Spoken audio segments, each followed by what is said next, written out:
so intimate. Oh my God, I feel like I would really scanned all of you here and already had a chat with everyone.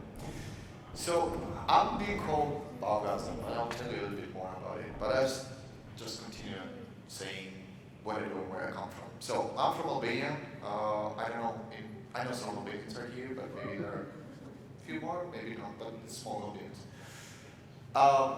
I used to look like this. You look at me now. I look like completely dark hair and everything. My partner says that probably I'm adopted. That's not me. It's another kid that my parents just maybe found like a frame or store and bought it and decided I think that is me.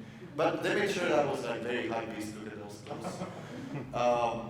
Since I was a kid, I was like always very like wanted. I wasn't good with school. I wanted to, you know, being an only child. I would spend a lot of time alone, and I'd experiment with things that I would have around me. But I would draw things. To be honest, like all of the footage that you're going to see during this presentation is like a context of looking back at who I am and videos that my parents had recorded during the years. And looking back at some of this stuff, this was the first time because part of this presentation I also gave a talk last year here at OFFF, a few years ago, but I looked at these pictures because I wanted to go back to the roots and see who I am and what made me who I am right now. So like, and looking at all this stuff, you know, like doing corporate branding since then, and all this kind of stuff, it's kind of nice to look back. And I hadn't seen all of this for years and had a few flashbacks. But since I was a kid, my family is like I had a few family members who are artistic and photography and music and also actors, my grandfather, but always like, I was around access to cameras and always been like passionate about photography. You can see there, and then when I got the first computer and been growing and like my cheeks getting more red, probably are red now as well. But I got the first computer, and then I got my first Kalashnikov. My parents made sure to take a photo of that, and said how responsible of that. But Albania went through a phase in '97, and my uncle was like, here, hold this, take a photo. And it's always cool to show like where I'm coming from and what the path of my life is. And here is like my DJ phase where I just got some crappy headphones and like cool Edit Pro, and I thought I would make music. But at the time, there were no tutorials, nothing. I would just experiment with software. Same as when I was a kid, when you saw back there, like the only child sitting on the desk and just drawing and experimenting and just being you. And this is my teenage year. Like I just cut my hair and I call it like the douchebag time because yeah. And then it was the DJ time that I started making music, and look at that haircut, it's amazing. But I'm not here today. My goal is to tell you who I am, what I do, and what are the things that I learned during my career. Designers call me an artist, artists call me a designer. To be honest, I just like to make stuff. I'm that kid that you saw back there that draws stuff and makes things that makes him happy. It's my safe zone, it's my area where I want to, you know, just be me and have no distractions and no anxieties, no stress, and just be within my that. In 2011, I was working on a corporate job. I was doing advertising and design, and I was kind of really sick of just doing that. And I thought, you know what? I'll just challenge myself to make a poster every day for 60 days, and I called it 60 Designs. And I did a bunch of these posters, and you know, looking back at them, some of these are like still kind of on my DNA in a way, circle shapes. But I failed on day 40, and I never finished it, so I always wanted to keep doing it. And posters always been like my kind of easy thing to do and experimental. These are during the years, stuff that I've done for friends and family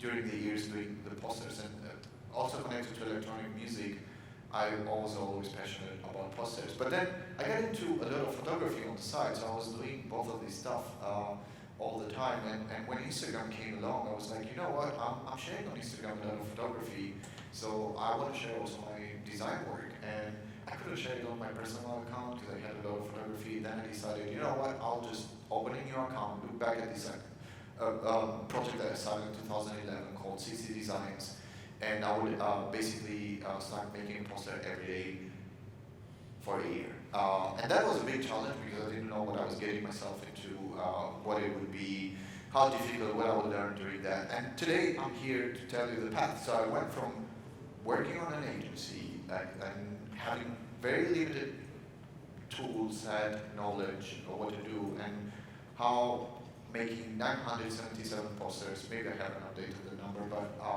that are during all the time that I've been doing the projects, and I continue doing it for more than just a year, and I still do the posters. So these are some part of that. And in my core DNA, I would say there is like graphic design embedded into what I do, and posters always been like the part of who I am, because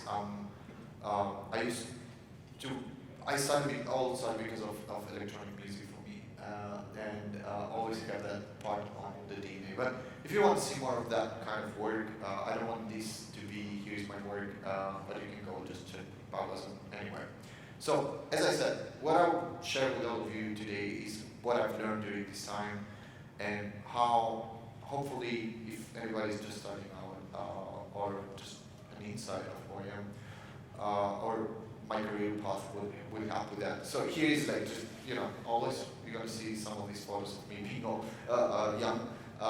It's like always, kind of an only child, being in my zone. I was never like a good student. Here they're forcing me to just make homework, which I hated it, and I just wanted to be creative in a way.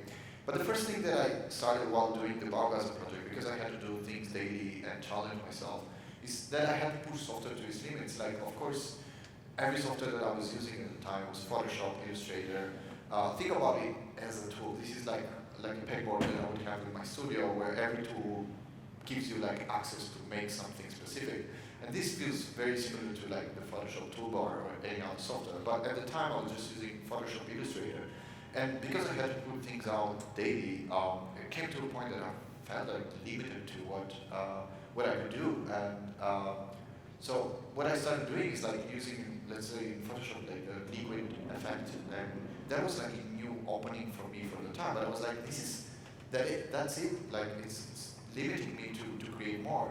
And because of that, like that what I was sharing a lot of like behind the scenes of what I was doing, how I was doing it on socials, and Baugasm as a name never existed. So like if you go on Instagram, it's like the hashtag is like 25K plus, just because I was sharing the behind the scenes of how I was doing the work and making classes and tutorials about that. But it came to a point that I was like, you know what, like Photoshop, Illustrator, any kind of software that I've been using up to this point it's kind of limiting me to create more stuff and unique. So, and the cool part about the whole project was like, I want to enjoy the process. I want to enjoy what I'm doing. And you would think about 3D is hard. I would say it's hard and easy. It all depends on like how you approach it. But to be honest, the first thing that I ever did with Cinema 4D was, I think this was like 2012 or something like that. I'm watching like a grayscale gorilla tutorial of how to do the blobs. And from that, when I got back to doing the posters, I would go to the software and I would be, oh my God, where do I start with this? I would watch a tutorial and then I would be like, I don't remember, because I would rarely use it before. But because I was doing the Baugasm project, because I was doing posters daily, I would have to use the software daily, which means that I would learn new things as I go, similar to me being a kid using cool edit, all this music software since I was a kid without having tutorials. And my process using Cinema is like pretty similar to any other software, but like in ways, like how can I use the 3D software, but to make graphic design rather than 3D looking work. So like here, for example, you'll see that I'll just bring like a Photoshop file as a plane, and then just put a sphere on top and have all the reflection. But you would get this like very unique kind of shapes or organic reflection into the shape, and then you would just basically move things around and like the same liquify effect that I was talking before on Photoshop, you could just do it in 3D in real life into the shape and the product of the model basically. And you would be able to even add like other objects on top or duplicate them and create this stuff. And for me, this was like completely eye-opening because I was like, damn, I couldn't, like, I would do this probably in Photoshop, but it would require me to, you know, like, add, I don't know, like, gradients and all this kind of stuff. And here it opened for me like a completely new world, especially approaching it as a graphic designer and being someone who's using 3D. And here is like another example of that. It's basically bringing, again, like a gradient that I would do the background as a poster in Photoshop, and then bringing spheres and models and elements on top of it and seeing how that interacts with the poster itself. And these are some of my recent works that I have improved, but yeah, in the beginning my work was shit. I was literally just experimenting and seeing what I could do with the tools. So here you would see like every shape, or like that shape there would have like a reflection of the environment. The environment would have like a gradient that I would have been designing in Photoshop and bringing it here. And this way it's like affecting and making the whole composition of the poster here. Before everything I would start in Photoshop, and that would be like the go-to of me experimenting. But here it's like everything that I'm doing is like, okay, I'll just make a gradient in Photoshop and then move to cinema, and I will compose the whole thing there and see what I can do. And then I was like, I don't just want things to look 2D, maybe I can integrate a little bit more like 3D part of it. And here you would see like, you know, adding like a face or like, and experimenting. And then I would render this out as a PNG, and I would bring it to Photoshop, and there I would add more colors and things like that. But this completely opened my spectrum of experimentation, especially because I had to do things daily, and this was, and the good part is that I was like, you know what, I can even animate this stuff, so you can just, you know, it's so easy. It's like, I can just group these shapes and animate them, and I'm like, yeah, it's not that scary.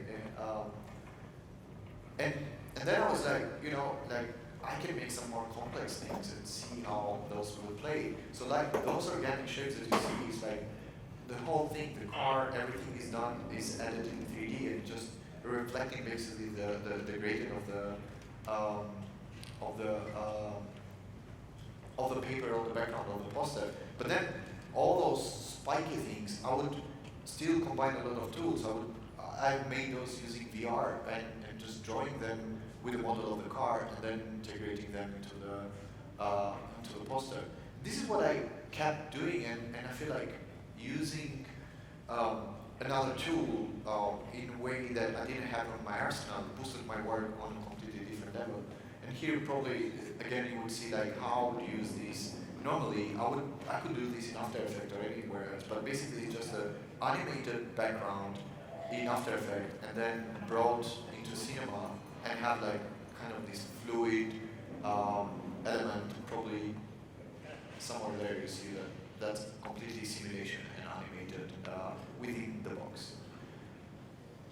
And again, here is another one, but I don't want this completely to be our tutorial, because for me it's like, this is an opportunity to think about the softwares that you use and the tools that you use, because sometimes we feel like limited, but also when we experiment with new technologies that come out, it's always like in a way an opportunity for you to be more creative and to be more inspired and learn. I know some software might feel, like for me, cinema in the beginning was like that. It was like, you know, it's too complicated, I don't know if I'm good, I'll ever be good at it, and so on. But here you can see that, you know, it's not that difficult. It takes, because you need to be consistent with it, you learn daily as you go.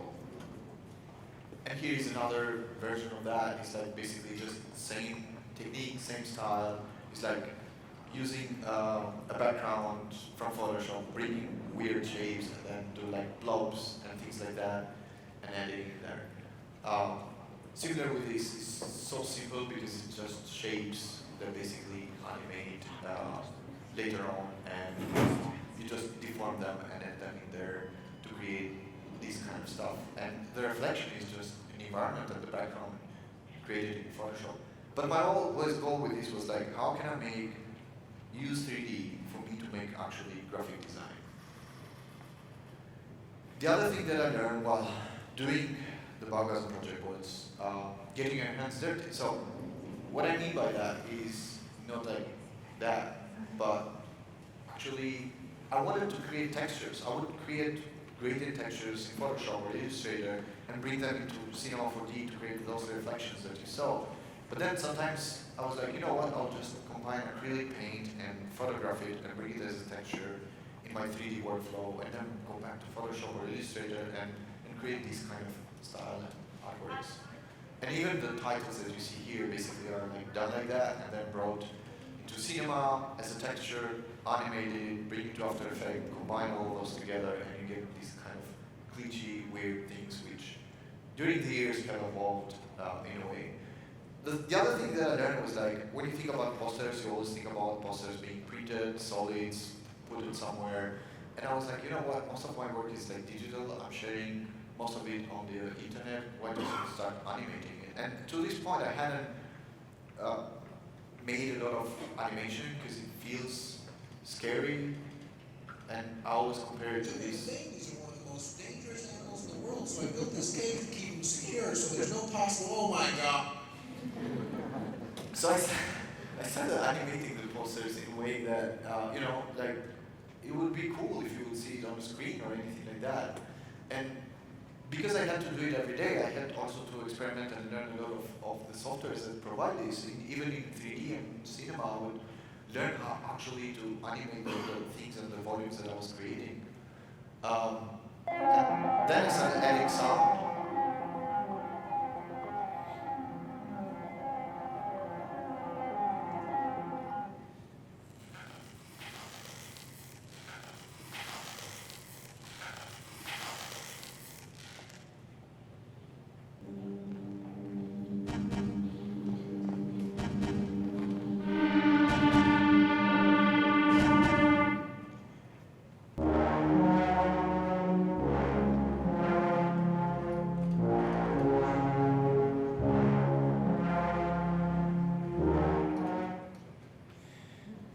And I have a problem, which with my work, I bet a lot of you have it.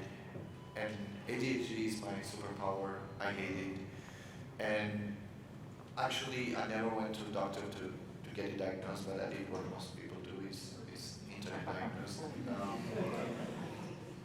But I think I have it. A few years ago, I got asked by OFFF Tel Aviv to do titles for the event, and I was for vacation, and it was 22 names, if I'm correct, yes. And I had to do every title for each one separately, and this involved a lot of 3D work. All those skills that I learned during the Baugasm project, I had to combine them in this video, which took, I don't know, maybe like 3 intense weeks to do, and was for me so crazy. And my ADHD was the worst because I had a pool over there, I had my friends drinking, I had my partner having the time of her life, and I would have to sit in 40 degrees doing that. And then my partner would come and would be like, what are you doing? And I would be like, I did this cute render because of my completed distractions. And she was like, you have to finish the presentation. But anyway, here it is. It is a combination of all the styles and things that I learned. Welcome. It's so good that you're finally here. You might think this is a coincidence, but you are all very well selected.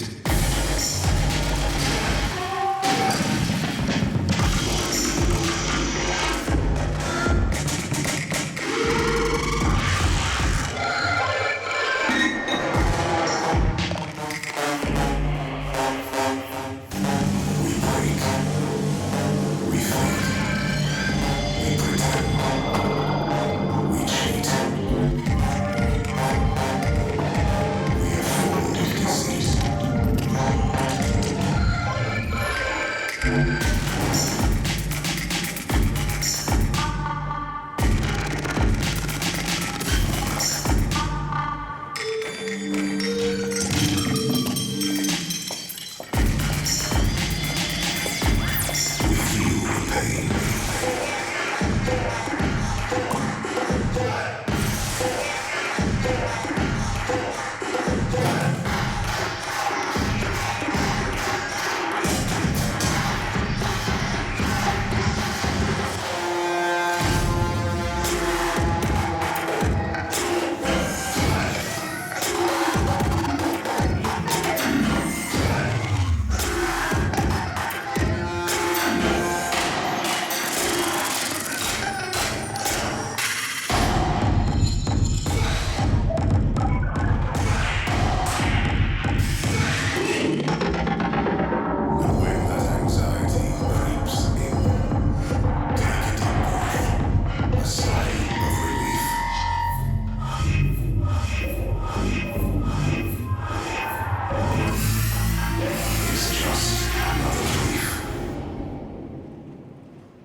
Always feel like that. Like 90% of my work feels like shit. Because you never know how to judge your work. And out of 977 posters that I've done, if I would have to choose them, probably I would say 77 of those are my favorite. And because I was doing posters every day and consistency in the work, it doesn't mean that it's good. It doesn't mean it needs to be amazing. This shows that you are evolving. And for me, it's so important to see this and realize that it's part of the process. It's part of like evolution. It's part of like, it's okay to not like your work. It means that you are getting better, and it's part of the process. And to be honest, it's like having one style, especially doing all of that. People say that you have a specific style or a certain type of work. And it's like having a style is like wearing the same clothes for the rest of your life. That's how I feel. And it's like, this is me in my different area of my life, being a skateboarder. And imagine me dressing like that now. I would be like that. So like, my work has evolved. Like these are the first days that I started doing the Baugasm project. And it started like that. And the work has evolved during the time. And I feel so confident about seeing the progress, and in the beginning I was like, yeah, why don't I like my work? My work is really bad. But then it's part of the process. It feels like I'm evolving. And the other thing that I learned while doing this, because most of the work that I was sharing was on the internet, is don't design for the algorithm. Which means I would spend hours and hours on doing something specific, and then I would share it, and I would not get the responses I wanted from the people. And I was like, why is this? I think this is the best thing that I ever did. Why do people don't like it? And sometimes it feels like social media is like dictating what to do, and here's me getting baptized. That nobody asked me if I wanted to. Just, we're gonna go this day doing this thing and being watched by all these people. But I'm glad it wasn't like this. Wait, where is my favorite part? And I just kind of keep it like this old And then the part about social media is that you get messages like this. You used to start trends, now you follow them. I never asked to that person, actually. Maybe I did. That was by mistake. Maybe not. I'm not aiming to create trends or follow any. My goal is to produce work that is still low in 10 years. So the fact that I mentioned that I look back at my work and I hate it is because it shows that I'm evolving and I'm making stuff that I want to improve and see that actually it's an indication of that I'm evolving. And I'm not there to satisfy the audience. I know social media sometimes said because my job depends on it, but to be honest, I gave up a long time ago and I don't care. I just post things that makes me happy and that I love. And if people don't like it, it's fine. But but that comes with consequence, because you get to the point that you hit like a creative burnout. And to be honest, I did, and I had an animation after this which showed exactly how I felt. But it was too long, and I don't want to have you here, Steve. But I went through a phase of like knowing, you know what, maybe I'm not doing great. What I'm sharing is like, people don't like it anymore. Because I was not happy sharing the same thing that people like. I was not happy sharing things on the internet and getting a lot of likes. And I was like, this is not it. I feel like I'm doing the same thing over and over again. And then I came to a point that, because I was doing a lot of photography on the background, COVID came, and I think setbacks are setups for comebacks. In 2020, I just got 30 years old, and I feel like midlife crisis hit early for me. And I went ahead and bought this car because I was like, I just want to restore it and fix it and make it like a part of my creative journey, and maybe this is going to be like a creative asset for me to create short videos and photos with my partner, who is also a photographer, and we do things together.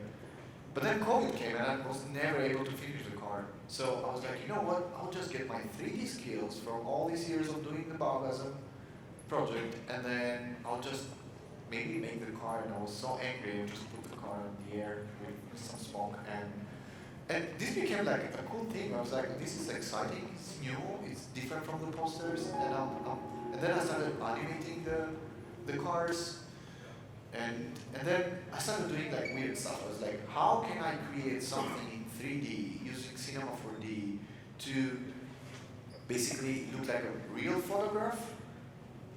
And I was just experimenting. And I saw this post on social media where it's like antlers of reindeer, they were being spray painted with fluorescent paint or something like that, so cars would see them at night. And I was like, that's interesting, maybe I'll just do a photo like that. And I did that, and then it was like all over the news. It's like, like Finland farmers kept spraying their deer, and they used that as a photo. And then it's like contacted by USA Today saying like, fact check, yes, Finland painted reindeers reflected paint to prevent car crashes, but our photo isn't real. It was obvious that it was, but most people don't realize that it was 3D. But then I went ahead with that kind of aesthetic. I was like, you know what? I just want to create words or like photographs that I'll never be able to photograph otherwise. So I started experimenting with that and like creating images that look like more photographs but using 3D. And then more cars, because why not, right? They're cool. And then more cars. And started animating them, adding my partner in the middle, and then more cars, and then more cars, and more car. And then the cool part is like, after doing all of this stuff, that it was just by accident, I was like, started being contacted by Specialized, by other brands, and we're like, we want to work with you because we love what you're doing with this kind of aesthetic. I was like, okay, and then started putting like very cinematic scenes that look like, I don't know, like photographs in a way.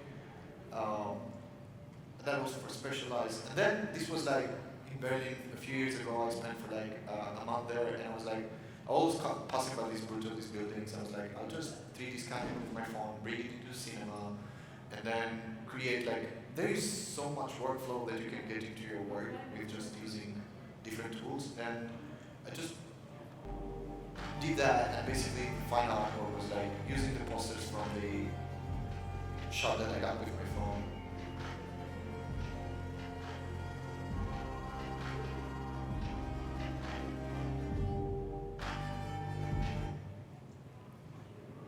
And then more cars. And then, yeah, I always wanted to do this with my car. And more cars. And then last year, BMW was like, hey, do you want to do something with the car? I was like, hell yes, why not? So this was a little bit different from usually what I was doing with the cars, but I was experimenting with this kind of aesthetic, and I was like, you know what? I'll just use simulations in cinema to just create these kind of rocks that go towards the car, and I was like, I don't want to look like it's scratching the car, but it feels like, you know, it's robust and all, and it was a different experimentation for me. But this is basically what I'm trying to show you today. It's like a journey of like my path, where I came from, what I did, what I started, and where I ended up doing. And the essence of all of it is like, in the end, it's personal projects are more important than client work. For me, it's, I'll just leave it a little bit, maybe you think a little bit more about it, because sometimes we think more about like client work, it's priority. We think about, I have to do that because I have to pay my bills. Of course, I get it, but what's the essence why you all are here, right? It's like, because we love what we do, it's so important that we satisfy ourselves first, and then the client. And because if you do things that you're really passionate about and you really love to create, clients are going to come, and people will love for you to express yourself into their work. They will love to get you to create things for them, because you're going to have your unique voice. But if you don't have that for yourself first, then I don't think it comes with it. And because of all of these, it all started because I wanted to make like cool stuff for myself. I'm just still that kid that is drawing there on his comfortable zone, and being able to work with all these brands after all these years. And what I'm basically trying to say is like, create more of what you want to see. Like, experiment with things that actually make you passionate about your work. Like, if you start losing yourself saying that I'm doing that because the client is asking me to do that and that, of course, it's part of the process. It's part of, I went through that. But if you have a full-time job, if you have a studio, if you, I don't know, still a student, I would say create time for your work. It's like gym for your personal creativity. And I know that I don't go to the gym. As you can see, it's not that I do physical activities, but this is like a different kind of training, and it's like you have to dedicate time for your creativity. And this is like another project that I worked that is kind of complete. This is like completely different from everything. And Renis is here, is a friend of mine and also a designer and architect. And they were doing this project with photographing buildings in Tirana, Albania. And I was like, I haven't done this before, I'll try to do it. And came up with this kind of video, which it's one of my favorite because it came so randomly. But this was like his personal project. And it became a personal project for me as well. So we collaborated on doing this thing together. And I feel like it was unique in a way. I wouldn't be able to come up with things like that. Usually also like collaborating with other people is amazing because it gives you like an opportunity to expand and making things that otherwise you wouldn't. So Baugasm, right? Like, you all may be wondering why. Well, I mean, the name was easy to find in all social. It's inspired from Bauhaus and Orgasm, which is kind of a bit cheesy. But it was good because I could find usernames everywhere on socials. And I got something for you. I got some key rings. Not many. I have a few who wants to talk and say hello. You come and say hi. And Maxon is telling me that you can scan this if you want me 1 year of license. But as I said, thank you so much for being here. I know this is very intimate, and I felt it felt like that. I'm usually used to give this talk on a bigger audience, and I hope I shared kind of how intimate my life has been, my creative path, and hope you learned something from it and you enjoyed it. So thank you very much.